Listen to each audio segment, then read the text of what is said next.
Maktabdan o'qituvchining foydasiga 35 million so'm ish haqi undirildi. Demak do'stlar, diqqat qilamiz, tushuntiraman. O'zimning ish faoliyatimda mehnat nizolaridagi bir muvaffaqiyatli ishimni sizlar bilan baham ko'rmoqchiman.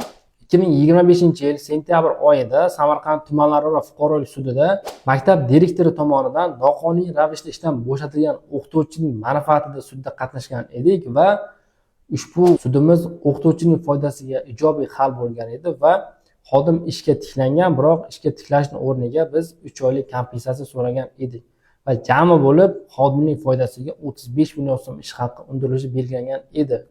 Ushbu ish haqi kunigacha, ya'ni 2025-yil 25-dekabrda xodimga undirilib, sudning hal qiluvchi qarorining ijrosi ta'minlandi. Shunday ekan, hurmatli obunachilar, o'z huquqlaringizni biling. Agarda sizga ishga tiklash, ish haqi undirish va boshqa mehnat nizolarida advokatlik xizmati kerak bo'lsa, bizga murojaat qiling.